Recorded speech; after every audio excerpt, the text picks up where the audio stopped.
afternoon. My name is John Sheffers, Peak Female Program Team Lead, and today I'll be talking with you a little bit about the 2020 April base change. Every 5 years, genetic evaluations of U.S. dairy cows undergo a base change.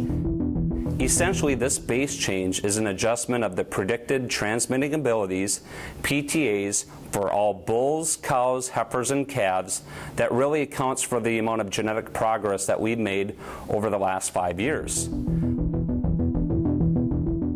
When looking at the April 2020 base change, this will be based on sire-identified cows born in 2015.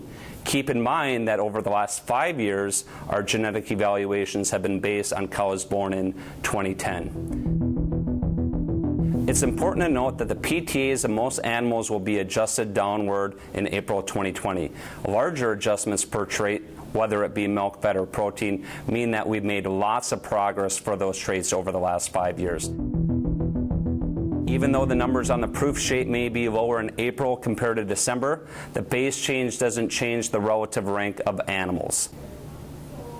Finally, there'll be a new reference levels for our indexes that we use, whether it be net merit or global advantage 60/40, and it's important to use these new baselines when making selection decisions. So what are the expected changes for 2020? Let's walk through them. This next table shows the expected base changes for the various traits that we use in our genetic evaluation system by breed. If we look across the first row for Holstein, we can see that we've made record improvements for milk, fat, and protein over the last 5 years.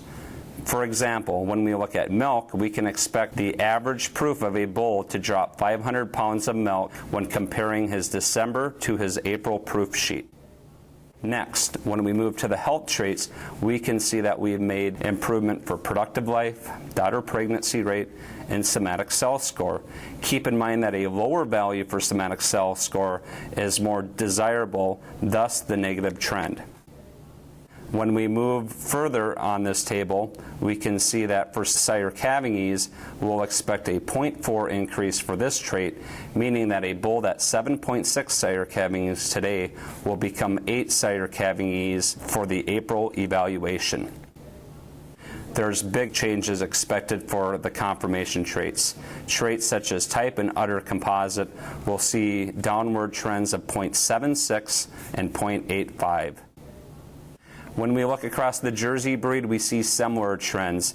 Big expected base changes for milk, fat, and protein. When we look across the health traits, we note that we've actually made negative progress for daughter pregnancy rate.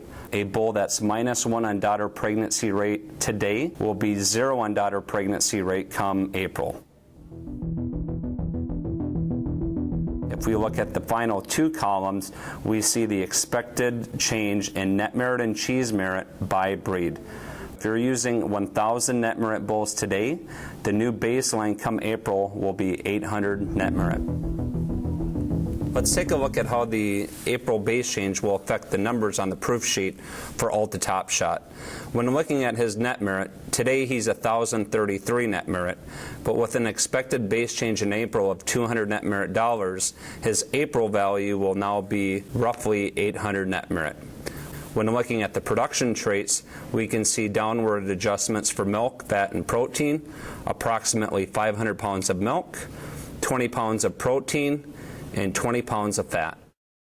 Keep in mind that this is only a snapshot of some of the changes and that there'll be downward adjustments for other traits, whether it be health or conformation.